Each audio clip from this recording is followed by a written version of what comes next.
Motion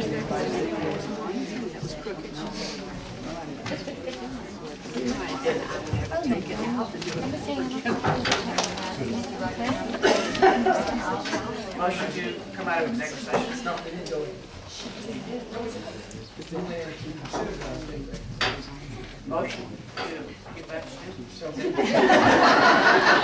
Second.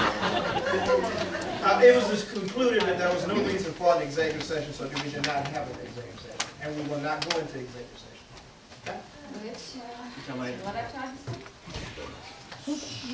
Okay. Okay. Item B. Got a motion? Second. Got a second. Discussion. I do have a request from Tim that we delay this action until later. I'm just telling you what it is. I just told you that I got a request from Tim. Now you can just totally ignore that and move on. You shouldn't eat it, so you must say it.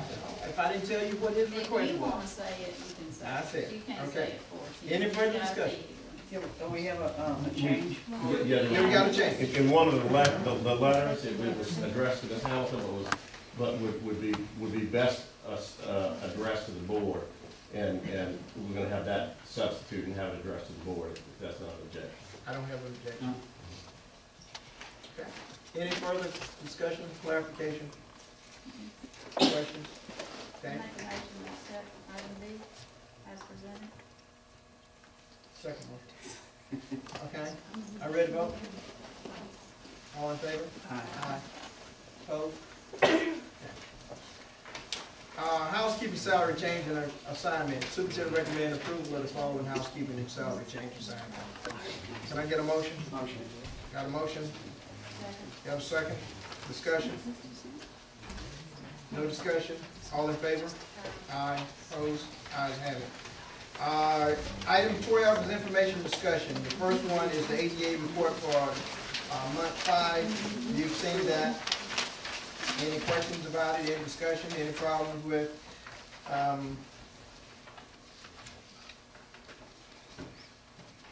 Okay. Item B. The district received a certificate for achievement in reporting for a year ending in 30 June 2009 from the Office of the Audit, and they gave us a certificate. I think that was excellent that we have done that, and congratulations to the district personnel who achieved high standards. C, I said I had some items that I want to provide to the board. Basically on district demographics, and this was generated as a result of some questions that had been bounced around. Carolyn, you can take one and pass one down. Craig, you can have one. And what I have done here is that we, the board, some members of the board had talked about being able to see more detailed information about our district. And the first item that you see is basically just breaking down some things about the establishment of facilities, the square footage, the population, the demographics, district lines, etc., classroom sizes, number of classrooms broken out, especially when you talk about the elementary school. Classrooms are first grade classroom, second grade, third grade, etc., etc. Monthly utilities, insurance. Basically, we're trying to determine how much money is spent in various areas, and that we'll take under consideration to actually implement, and then move to the next area, the second page, which is Long Beach District Administrators, and that is looking at the salary base for all positions. And why you see over there, I got names vacancy. I don't think it's necessary to put names in there, but we should be able to identify every position in the district and the salary that is tied to that particular position. And of course, I just threw some in there based on some of the things I know, but I'm sure that there are some positions that I did not address, or there may be some position that I put on there that doesn't exist. But that is, again, another item. Oh, that's one of those two. You get that in salary schedules every year, but we want to we want to be able to actually look at it and have it something as a reference, because as we sit here and go through the budgetary areas and things, it is good to be able to say, these are what salaries are tied to various things.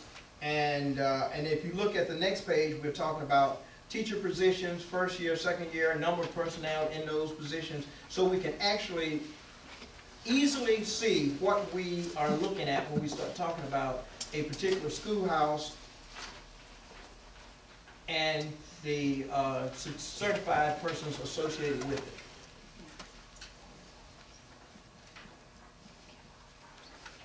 Well, I can see what I mean, you've got maybe here 7, 8 pages that we'll be able to look at. And that's to look at almost every dollar spent. I don't know how much work this is gonna cost for Mr. Harvey.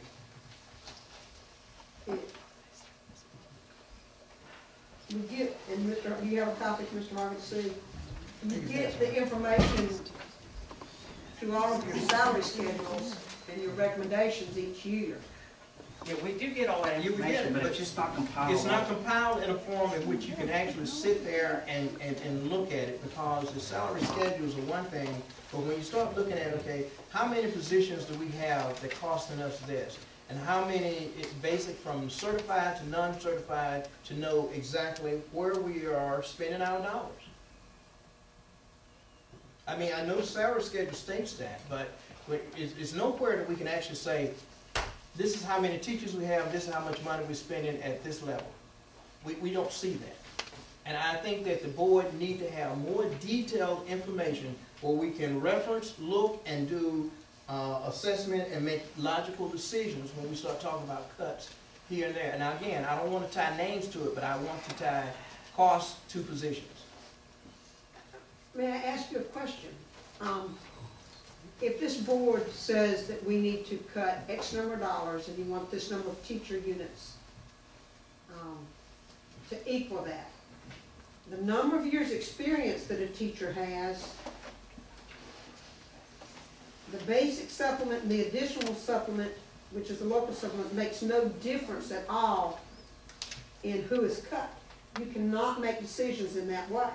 The information you have to have is, you tell us as administrators how many positions, and we have to use the RIF policy fairly to make the determination of who that involves. This, and Mr. Simpson, you cannot use years' experience or salaries or additional supplements to determine who is going to be cut, I mean, in any way. We're not trying to identify who's I cut. thought We that's want, what you just know, said. I said I want to know how much money we're spending on positions. That's not, and that's why I don't want names. Because if you start looking at names, then you'll start talking about people. But if I want to know across the board where we're spending at each level, first grade, second grade, third grade, fourth grade, fifth grade, what's in each house, schoolhouse, I don't think that's a problem. I really No, I don't. mean, you did it, But it's not where we can actually sit there and look at it. I mean, I hear you, but it is not laid out where we can actually see where monies are spent. we can give it to you however you want it. But I'm telling you that if you're going to look at this chart and say Harper has X number of teachers with 25 years experience and the other school has X number of teachers with 10 years experience, that doesn't make any difference, except you know that Harper's, which is what we explained last year in the budget process, their salary costs are going to be a lot higher. And maybe I'm not understanding what you want. Well, I think, Ms. Hamilton, the first thing I think when you looked at that, the first thing you thought was, you know, how are they gonna decide what kind of cuts they're gonna make with this? And he never, I mean, Mr. Stubbs never really said he wanted this so he could make cuts. Then why this format? I kind of see where it's coming from, because you've got a lot of information compiled right there in front of you. And we get tons of information. We do. We just get. We give you all of it. Oh, I know we do. Sometimes we just have to sift through 150 pages. We can give you information how you want it. But I just don't want to make any more work for Mr. Harvey.